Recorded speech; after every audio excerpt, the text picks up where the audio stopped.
فاذكروني أذكركم واشكروا لي ولا تكفرون يا أيها الذين آمنوا استعينوا بالصبر والصلاة إن الله مع الصابرين. Baik. Kemudian wa man da'akum fa'ajibuh, dan siapa yang mengundang kalian. Da'akum di sini maksudnya nida. Da'akum di sini adalah undangan, ad-da'wah lil ikram. Wa man da'akum fa'ajibu. Da'a yad'u kan artinya bisa memanggil, menyeru atau mengundang.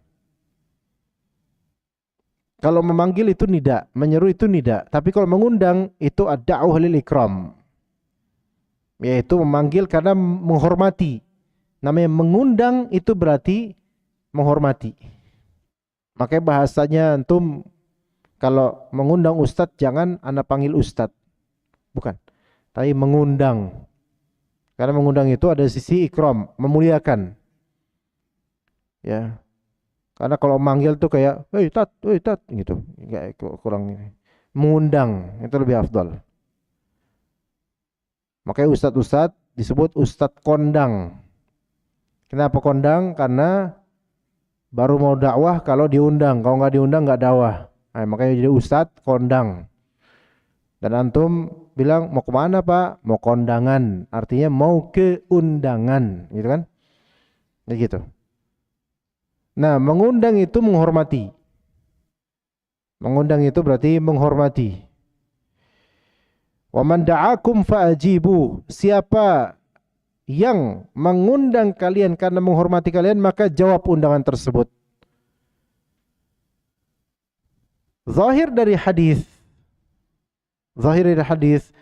ini seperti wajib menjawab semua undangan. Dan ini mazhab zahiriyah. Jumhur ulama, jumhur ahli fiqih mengatakan bahwasanya undangan semuanya mustahab untuk dijawab. Dianjurkan untuk dijawab kecuali walimatul urs, kecuali undangan kepengantinan, pernikahan. Undangan da'watul urs. Da'watul urs itu undangan pernikahan. Baik undangan akadnya maupun undangan walimahnya. Beda ya, biasa di kita beda. Akad ada sendiri, walimah ada sendiri. Ya. Mana dulu, walimah atau akad dulu cuma? Akad dulu lah, masa walimah dulu? Walimah duluan, mati. Enggak akad, berarti bujang dong. Ada pernah hadirin walimah di daerah Pasar Minggu, Pol Tangan. Karena diundang ya kelas. Terus saya tanya ke bapaknya laki-laki, ya udah tadi akadnya pak, gitu. Oh enggak, akadnya masih pekan depan. Kagetan loh, pekan depan. Ini mau 5 dulu berarti makan dulu. Iya ya. Ya no comment karena udah selesai makan ya gimana? Masa ada muntahin? Ya urusan dia, udah yang penting kan diundang makan nih kita makan, kan? Ya. Ya terlanjur keputusan keluarga mereka, ya udah ana nggak mau campur. Ya makan depan mereka akad, ya udah selesai. Ana nggak diundang akadnya, diundang makannya dong. Alhamdulillah.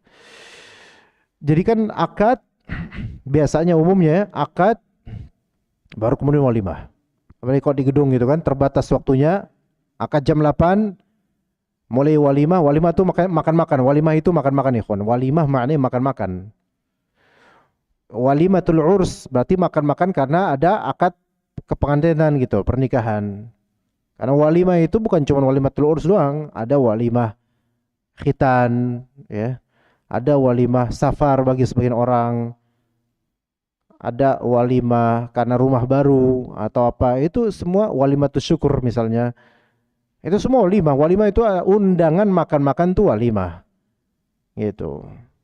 Anak antum misalnya baru lulus kuliah di Madinah, misal antum tuh tasyakuran, antum undang DKM dan juga jemaah untuk hadir di rumah antum untuk makan. Ini walimah namanya.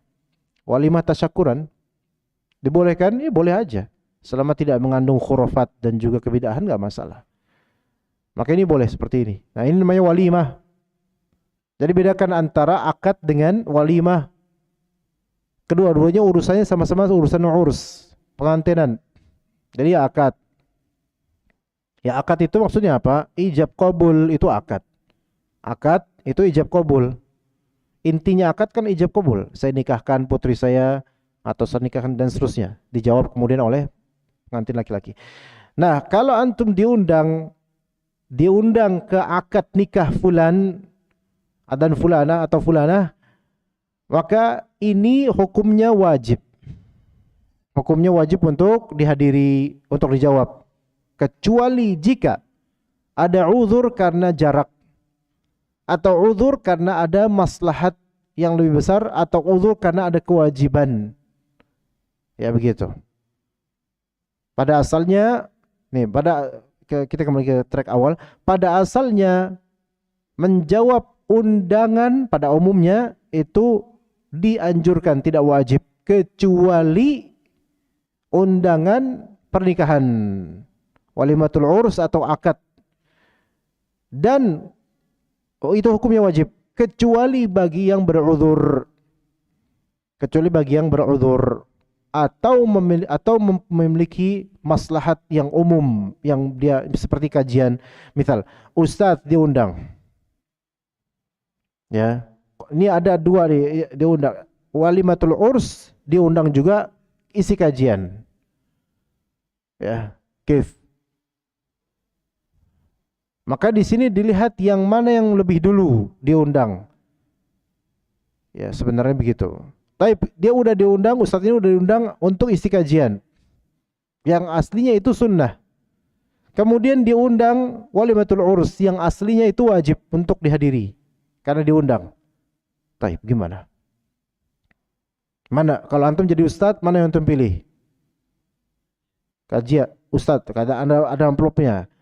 Mendingan cairnya daripada sini cuma bawa nasi berkat doang, mendingan bawa cairnya gitu. Enggak lah, di sini lihat dari apa? Maslahat. Kalau antum isi kajian, maslahatnya lebih umum dibandingkan antum diundang. Insyaallah kalau antum enggak hadir masih banyak yang hadir insyaallah. Bahkan jangan-jangan diundang formalitas semata, karena sebenarnya orang itu nggak mau ngundang antum cuma karena antum ustadz maka diundang aja gitu. Boleh jadi. Ya. Tapi antum utamakan apa? Isi kajian, karena maslahatnya lebih luas. Maka dikatakan oleh para ulama dengan kaidahnya, maslahat yang lebih umum didahulukan dibandingkan maslahat yang khusus. Maslahat yang umum didahulukan dibandingkan maslahat yang khusus. Begitu. Ngasih ilmu ke umumnya orang ini lebih bermaslahat dibandingkan antum hadir yang pada asalnya memang wajib.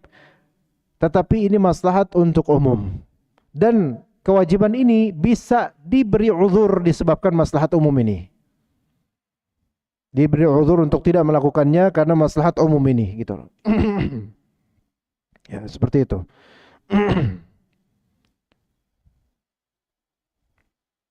Nah, jadi menghadiri akad nikah karena diundang atau menghadiri walimah karena diundang hukumnya wajib bagi yang tidak beruzur.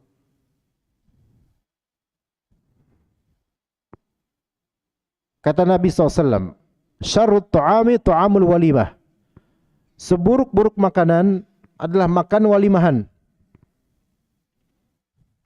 Yud'a ilaiha min man ya'baha wa yamna'uha man ya'tiha.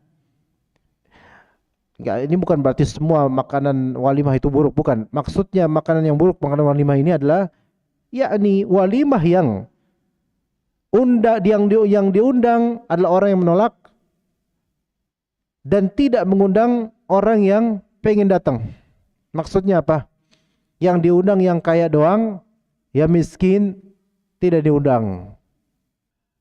Ini seburuk-buruk walimah dan seburuk-buruk makanan yang ada di walimah. Dan ini terjadi, ikhwan. Dan ini terjadi. Ini soal makanan, ikhwan. Lebih buruk lagi soal ilmu. Kalau ilmu hanya dibatasi orang-orang kaya saja, seburuk-buruk majelis ilmu ini. Seburuk-buruk majelis ilmu.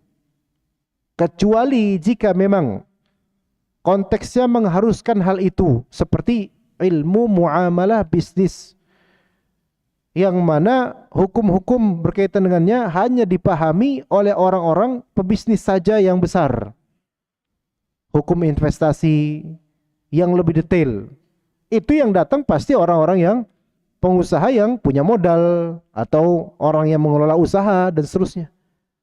Adapun fuqara masakin, mana mereka mikirin bisnis seperti ini? Maka yang seperti ini konteksnya memang dimaklumi bahwa saya ini yang hadir hanya orang kaya, dan undangannya bukan karena mereka kaya, tapi karena inilah kepentingan hajat mereka untuk ilmu ini. Tapi kalau misalnya majlis ilmu atau daurah ini dikhususkan untuk orang-orang kaya dan materinya adalah materi yang umum, maka ini berarti memang mengkhususkan orang kaya, dan ini seburuk-buruk majlis ilmu maksudnya. Karena mengeksklusifkan ilmu hanya untuk orang kaya, padahal orang fakir juga berhak untuk mendapatkannya. Dan ini jadi lahan bisnis sebagian dari organisator di Jabodetabek ini. Anda pernah berkecimpung di sini, jadi Anda tahu. Inilah lahan bisnis sebenarnya. Maka ini nggak baik. Ya. Mengkhususkan seperti itu, kecuali kalau misalnya nih ilmu syar'i dengan undang masyayikh dari Timur Tengah, kemudian ini dengan bahasa Arab dan tingkatan ilmunya cukup tinggi, maka yang diundang hanyalah asatidzah dan tulabul ilm yang faham bahasa Arab lebih dalam, maka ini nggak apa-apa. Ini nggak ada kaitan dengan kaya miskin, bukan. Melainkan ini kaitannya dengan orang yang hanya bisa, orang yang berkompeten lah yang bisa menghadiri itu. Karena kompetensi, bukan karena kaya atau miskin. Nah, sekarang soal makanan, kaya atau miskin semuanya makan. Tapi orang miskin itu lebih cocok untuk diundang di walimah. Ya. Muskil aja sekarang ikhwan, gengsi keluarga itu yang berbahaya. Ketika dia tahu ini fulan miskin, ini daftar orang-orang miskin, maka nggak usah diundang, karena mereka pasti datang ke walimahan kita itu nggak pakai mobil. Paling pakai Gojek atau apa. Enggak, kita enggak terima kayak gitu, enggak usah, kelas. Itu menurunkan muruah dan kewibawaan anak-anak kita. Ya, subhanallah, ini kesombongan. Syarrut ta'amul walimah. Seburuk-buruk makanan walimah dengan prosedur yang seperti ini atau mindset yang seperti ini. Malah justru orang fuqara dan masakin itu harus lebih dibahagiakan dengan kebahagiaan antum menikahi anak-anak antum. Mereka yang lebih berhak untuk berbahagia. Orang kaya diundang, miskin diundang, gabung satu udah. Sama-sama punya baju batik semua insyaallah, walaupun kelihatan dari batiknya yang lama udah dicuci sama yang baru beda. Tapi digabungkan. Wa man lam yujib, dan siapa yang tidak menjawab, faqad asallaha wa rasulah, maka dia telah bermaksiat kepada Allah dan Rasulnya. Bermaksiat kepada Allah dan Rasulnya. Ini menunjukkan bahwasanya mendatangi undangan walimah pernikahan, maka ini apa? Ini hukumnya wajib. Hukumnya wajib. Sebagian ulama lebih memperluas walimah di sini, tidak hanya dibatasi walimah urs, melainkan seluruh dari walimatut ta'am. Seluruh dari makan-makan bareng, undangan makan bareng, semuanya wajib didatengin atau kalau diundang. Ya. Jadi ulama melihat ke hadis ini dengan dua pemahaman. Imma pemahaman mengerucut pada masalah nikah saja, imma seluruh dari walimah, yaitu undangan makan-makan. Tapi wallahu alam, mungkin wallahu alam konteksnya lebih cocok di undangan walimah urs saja. Adapun makan-makan lainnya itu tidak wajib untuk dikabulkan undangannya, tapi dianjurkan untuk kita hadir. Seperti walimah safar, kalau orang mau safar dia pengen walimah dulu, undang-undang ini silahkan selama tidak ada kemungkaran di dalamnya. Atau walimah apa tadi? Selain urus apa tadi? Sunatan, khitanan itu misalnya, atau akikah, ya. Atau ya walimah tasyakuran dan semisalnya, maka dianjurkan, tidak sampai wajib. Tapi kalau walimatul urus maka wajib pada asalnya kecuali yang beruzur.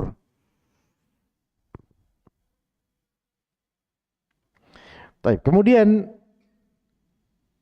syarat wajibnya kita untuk hadir di walimah seperti itu. Ada syaratnya, baru bisa kita hadir, baru bisa disebut wajib kalau misalnya memenuhi kriteria ini. Yang pertama, pengundang bukan orang yang diwajibkan atau dianjurkan untuk diasingkan. Pengundang bukan orang yang dianjurkan atau diwajibkan untuk diasingkan. Hajar, ya, diasingkan karena dia fasik misalnya, atau dia memiliki kejahatan sehingga kita nggak boleh berdekatan dengannya. Ya, maka dianjurkan atau diwajibkan kita untuk hajar, yaitu memblokir atau membatasi diri dari bertemu dengannya. Residivis atau orang-orang yang memiliki kasus yang buruk lah, ya, yang wajib untuk atau dianjurkan untuk diblokir, tidak boleh bertemu dengannya dan menjadi sampah masyarakat dan semisalnya. Maka kalau dia nikahin anaknya atau semisalnya dan ini bermadarat kalau kita jawab undangannya, karena dia termasuk orang yang notorius atau orang yang dikenal buruknya, dan kalau kita datang ke undangannya maka itu juga akan merubah citra kita, maka tidak wajib. Maka tidak wajib. Syarat yang kedua, tidak ada kemunkaran di tempat undangan itu. Tidak ada kemunkaran yang zahir di tempat undangan itu. Apa kemungkinan yang zahirnya biasa di Indonesia? Musik gede. Kemungkinan yang zahir yang sifatnya ikhtiari. Ya, perhatikan baik-baik. Kemungkinan yang zahir yang sifatnya pilihan.